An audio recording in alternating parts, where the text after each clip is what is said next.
अस्सलाम वालेकुम दोस्तों। आज हमारा टॉपिक है साइलेंट लेटर। ये बहुत ही अहम टॉपिक बनता है हमारे रीडिंग के हवाले से, जिसको आज हम डिस्कस करेंगे कि बहुत सारे ऐसे लेटर्स होते हैं जो लिखे तो जाते हैं लेकिन उनको पढ़ा नहीं जाता, और इसमें बहुत सारी कन्फ्यूजन आती है रीडिंग के दौरान।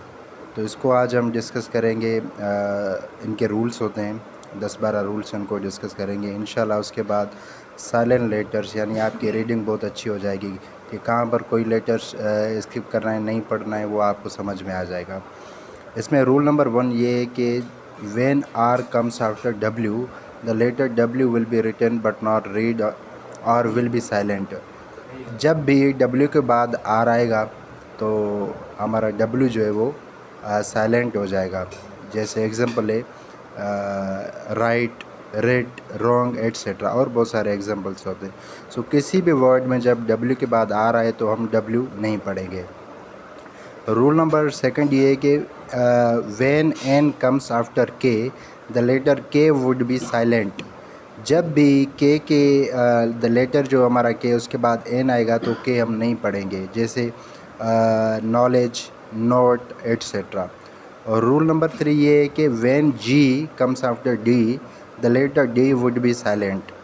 जब भी जी से पहले डी आ जाएगा या डी के बाद जी आ जाएगा तो डी साइलेंट होगा, जैसे एज, लेज, प्लेज एट्सेट्रा।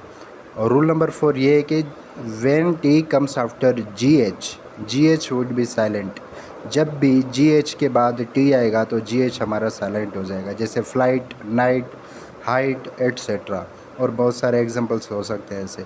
रूल नंबर 5 ये है कि when S comes before T, T would be silent. जब भी एस के बाद टी आएगा तो टी साइलेंट हो जाएगा, लेकिन यहाँ पे एक और एक्सेप्शन है, that however when it will be in the middle of the word neither beginning nor ending.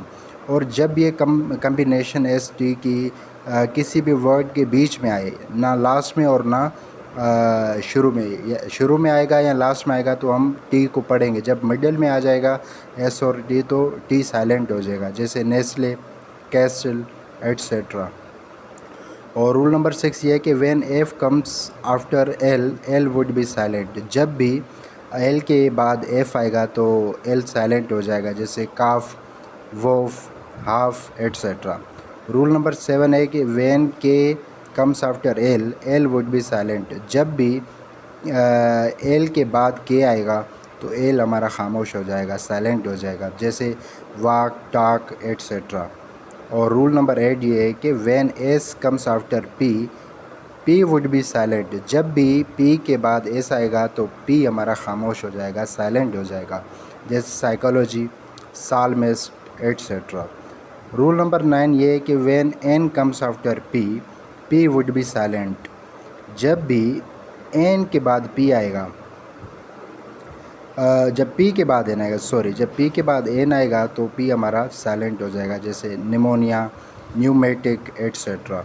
Rule number 10 ये है कि when G comes between I and N, G would be silent but when in middle और last of the word. जब भी आई और N के बीच में जी आएगा तो जी हमारा साइलेंट हो जाएगा। और यहाँ पर ये एक्सेप्शन है कि ये या तो वर्ड के बीच में हो या वर्ड के लास्ट में हो। शुरू में आएगा तो हम पढ़ेंगे, जैसे रिज़ाइन, डिज़ाइन, साइन एट्सेट्रा। और यहाँ पे एक और बात करनी थी कि जब भी एल के बाद डी आएगी तो एल को हम पढ़ते हैं, लेकिन 3 एक्सेप्शन है इसमें, जैसे वुड, शुड, कुड, इन तीनों में एल साइलेंट होगी। बाकी जो दूसरे वर्ड्स होते हैं जहाँ पे एल के बाद डी आएगी तो हम दोनों को पढ़ेंगे, कोई साइलेंट नहीं होगा। बहुत बहुत शुक्रिया।